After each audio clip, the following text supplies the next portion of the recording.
Subscribe.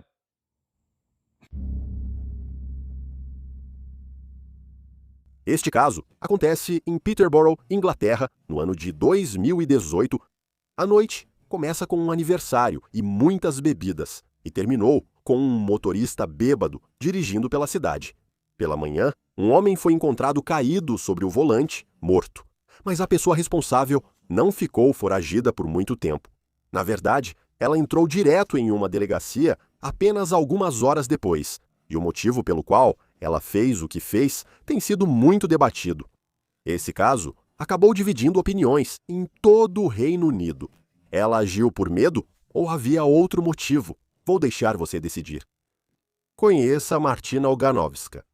Martina nasceu na Polônia e veio para a Inglaterra quando tinha cerca de 12 anos, junto com sua mãe e seu irmão. A ida para a Inglaterra teve relação com problemas em casa, na Polônia, mas poucos detalhes são conhecidos. Quando ela chegou, sua família se estabeleceu em Peterborough, e essa não foi uma mudança fácil. Martina sabia muito pouco inglês e, na escola, dizem que ela sofreu bastante bullying. No meio da adolescência, ela já tinha basicamente abandonado a escola. Nessa época, Martina afirmou que foi violentamente abusada por um homem. Ela diz que tinha apenas 14 anos. O trauma disso causou TPT, que as pessoas afirmam ser o motivo do que aconteceu.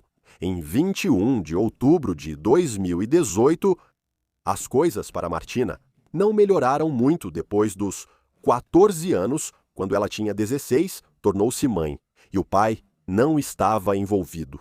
Criar uma criança pode ser difícil, e Martina sofreu de depressão pós-parto como resultado desse desgaste. Finalmente, quando tinha 18 anos, Martina encontrou algum alívio da maternidade passando tempo com seus amigos. E um desses amigos a apresentou a um homem de 23 anos chamado Philip. Philip também era polonês e, quando chegou à idade adulta, parecia ter feito o que muitos jovens poloneses faziam naquela época. Ele procurou trabalho e uma vida melhor na Inglaterra e se mudou para Peterborough no final de novembro de 2017. Ele trabalhou em fábricas e depois como motorista de van e em pouco tempo já tinha um quarto só dele. Quem o conhecia dizia que ele era equilibrado, prestativo e gentil. A família afirmou que ele era diligente, confiante, carinhoso e não resolvia problemas com agressividade. Philip frequentemente ligava para casa para contar à família e amigos sobre os novos colegas que fez na Inglaterra. No sábado, 20 de outubro de 2018, a noite começou de uma maneira bastante comum. Martina organizava uma pequena festa em casa para seu amigo Peter. Também estava presente nessa festa Philip, que apareceu com flores para Martina numa tentativa de conquistar seu afeto. Peter chegou com sua namorada, chamada Sophie. Além disso, a mãe de Martina foi convidada. Mais tarde, o grupo saiu para um bar no centro da cidade para festejar. Todos estavam bebendo álcool.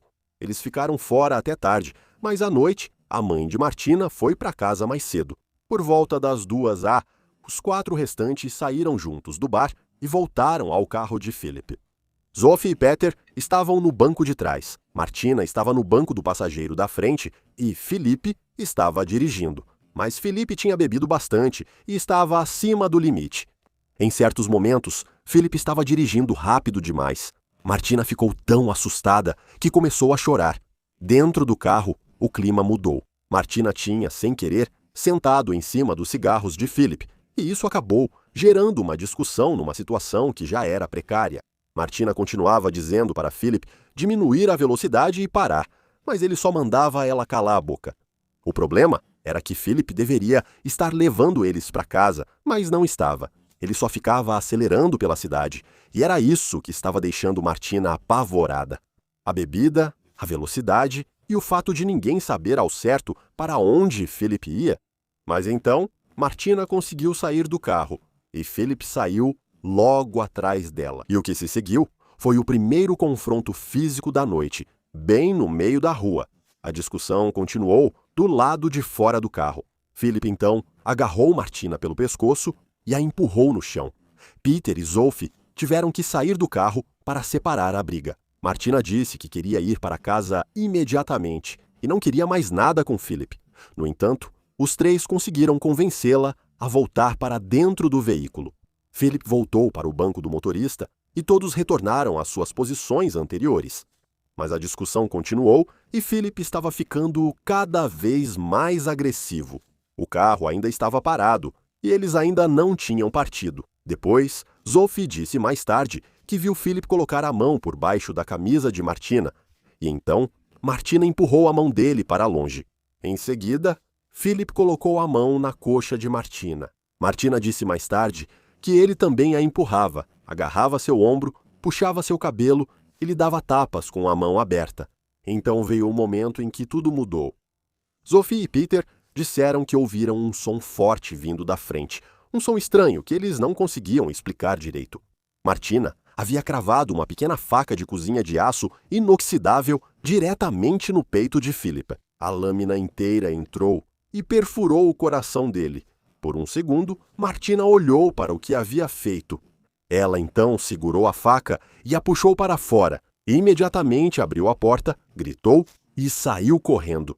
Sophie e Peter a seguiram porque, a princípio, acharam que ela só tinha dado um soco nele. No entanto, quando a alcançaram, viram que ela estava com uma faca na mão e que a faca estava coberta de sangue. Os três, então, deixaram o local. Os três foram até a casa do ex-namorado de Martina. O nome dele era Ahmed. Martina estava tremendo e com dificuldade para falar. Lágrimas escorriam pelo rosto dela. Na casa de Ahmed, a faca foi lavada e ela explicou que tinha esfaqueado Philip. Ela também entrou em contato com a mãe pelo Facebook e disse que tinha cravado a faca em Philip e que ela atravessou o coração dele. Martina então chamou um táxi, que logo chegou. Seus amigos imploraram para que ela não fosse, mas ela não ouviu. O taxista percebeu que ela estava chorando há algum tempo. Então perguntou se ela estava bem. Mas a única coisa que ela disse foi: "Eu preciso fazer isso." Ele não fazia ideia do que ela queria dizer. Enquanto isso, por volta das 7 da manhã, uma enfermeira passou de carro pelo carro prateado de Philip e o viu caído lá dentro. Quando ela voltou alguns minutos depois, e ele ainda não tinha se mexido, ela parou, foi até lá e bateu na janela. Claro, não houve resposta. Então ela abriu a porta e verificou o pulso, mas não havia nenhum. Quando ela levantou a camisa dele, viu o sangue e um ferimento no peito dele. Ela começou a fazer RCP com a ajuda de um transeunte. Eles continuaram até os paramédicos chegarem, mas não havia sinais de vida. Philip foi declarado morto no local por volta das 7h10 da manhã. Pouco depois, Martina chegou à delegacia de Thorpe Wood. Com a porta fechada, ela falou com um policial pelo telefone externo. Ela disse: "Acho que matei alguém." Quando a polícia veio até a porta para deixá-la entrar, ela entregou a faca, junto com as roupas que disse estar usando quando Ba matou. Depois disso, ela foi presa. Na segunda-feira, 22 de outubro, Martina foi acusada de assassinato. Na terça-feira, dia 23, ela foi levada perante os magistrados de Cambridge para uma breve audiência. O caso foi enviado ao Tribunal da Coroa, onde ela permaneceu detida. Em 10 de dezembro de 2018, ela negou formalmente tanto o assassinato quanto a posse de uma faca. Por causa dessa negação categórica, um julgamento foi marcado para abril de 2019. Quando o julgamento começou, a promotoria apresentou um caso muito simples. Eles disseram que não se tratava de uma facada por pânico, nem de um ataque confuso. A alegação deles era que aquilo foi um golpe deliberado com uma faca que, segundo descobriram, ela havia levado consigo mais cedo naquela noite. Do ponto de vista da promotoria, o caso se resumia ao fato de a lâmina ter sido trazida de casa, o que para eles sugeria algum tipo de planejamento prévio. Sophie foi uma das primeiras testemunhas e expôs ao júri sua visão daquela noite, do banco de trás. Ela também descreveu a reunião de aniversário no apartamento de Martina. Ela disse que viu exatamente a mesma faca em um prato e depois na cozinha. Sophie também disse que viu a mão dele entrar por baixo da camisa de Martina e depois ir para a coxa dela. Em seguida, veio o baque forte, a faca entrando no peito dele. O júri também ouviu o depoimento de um conhecido de Martina. Ele contou ao tribunal que Martina já tinha tido problemas com outra mulher. E por causa desse problema, às vezes ela carregava uma faca com ela. O júri ouviu a entrevista de Martina à polícia. Na entrevista, ela disse que achava que tinha matado alguém, mas insistiu que tinha sido um acidente e que ela estava se defendendo. Ela contou que conheceu Philip poucos dias antes e mal o conhecia. Também afirmou que pediu para ele não dirigir, pois estava muito bêbado. Então, ela relembrou a sequência de agressões às quais foi submetida por Philip. Peter também testemunhou, o que corroborou tudo isso. Mas então, a história começa a divergir. As versões de Zoe e Martina realmente diferem quando se trata da faca. Martina disse que, depois que voltaram para o carro, Zoe chamou sua atenção sem que os meninos percebessem e mostrou a faca para ela. Aparentemente, ela disse que poderia precisar dela, e então entregou a faca para Martina. Então, basicamente, Martina afirmou que nunca saiu com uma faca naquela noite. Ela recebeu a faca. No banco das testemunhas, Martina descreveu que ficou assustada com a forma como Philip dirigia. Então, mostrou a faca para ele esperando que ele parasse, mas afirmou que isso só levou a uma luta e que durante a luta, a lâmina entrou no coração dele por acidente. Ela, então, olhou para cima, viu a faca saindo do peito dele e a puxou. A essa altura, a pergunta no tribunal era: como a faca foi parar dentro do carro? A defesa disse que Zoe havia dado a faca para Martina pouco antes do esfaqueamento, mas Zoe negou e a promotoria afirmou que Martina tinha levado a faca de casa. Então, começou a batalha psiquiátrica. O psiquiatra de defesa disse que Martina tinha transtorno de estresse pós-traumático devido à suposta agressão sexual ao qual ela foi submetida quando tinha 14 anos. Os psiquiatras da promotoria discordaram, dizendo que ela estava suficientemente lúcida para ser totalmente responsável pelo que fez. Ao final do caso, o júri tinha 3 grandes questões a decidir. O esfaqueamento foi deliberado? Ela agiu legalmente em legítima defesa? E se seu estado mental fosse tão comprometido que uma condenação por homicídio já não seria o veredito correto? No dia 25 de abril de 2019, após o julgamento ter durado cerca de 3 semanas, o júri voltou com seu veredito. Por maioria de 11-1, eles condenaram Martina por homicídio e por posse de objeto cortante. Logo depois, ela foi sentenciada. O juiz fez algumas declarações. Ele disse que tinha certeza de que ela havia saído com a faca logo no começo daquela noite. Ele então concordou que Felipe a havia agredido do lado de fora do carro e que também tinha sido violento e a havia agredido sexualmente pouco antes de ser morto.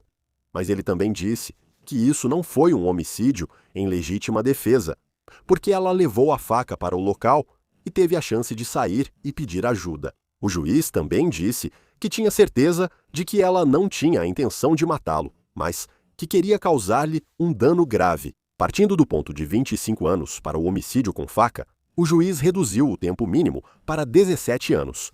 Isso se deveu à sua idade, imaturidade, limitações mentais, falta de intenção de matar e ao elemento de provocação. E com isso, Martina foi levada. O caso então seguiu lentamente para os tribunais de apelação. Martina acreditava que havia ocorrido um grave erro judiciário. Em 29 de junho de 2023, o recurso contra a condenação foi totalmente discutido. Sua nova equipe jurídica disse que o júri deveria ter recebido outra opção e que essa opção deveria ter sido homicídio por perda de controle. Isso se baseava na perda de controle diante das circunstâncias. Mas em setembro de 2023, o Tribunal de Apelação recusou o novo pedido para recorrer da condenação. O veredicto por assassinato continuou exatamente como estava. Em março de 2025, ela recorreu novamente, mas o tribunal disse que o juiz já havia feito uma redução muito significativa a partir do ponto de partida de 25 anos e que uma sentença de 17 anos era mais do que justa. O recurso foi rejeitado. A condenação e a sentença por assassinato foram mantidas. A reação do público ao caso foi bastante dividida. Alguns viam Martina como uma adolescente assustada e traumatizada, presa em uma situação que saiu do controle, reagindo em pânico ao medo, agressão e abuso sexual. Outros viam algo muito diferente, um ato deliberado que ia muito além da legítima defesa, um limite que foi ultrapassado e nunca poderia ser justificado. Para outros, a verdade está entre esses extremos. Eles reconhecem o medo, a pressão e o caos daquela noite, mas ainda assim têm dificuldade em aceitar o desfecho. É um caso que faz as pessoas se perguntarem: quando o medo assume o controle, até que ponto é demais? Sair do carro e ir embora é mais fácil falar do que fazer, e muitas vezes a vítima congela nessa situação. O spray de pimenta também é classificado como uma arma de fogo, proibida pela Lei de Armas de Fogo de 1968.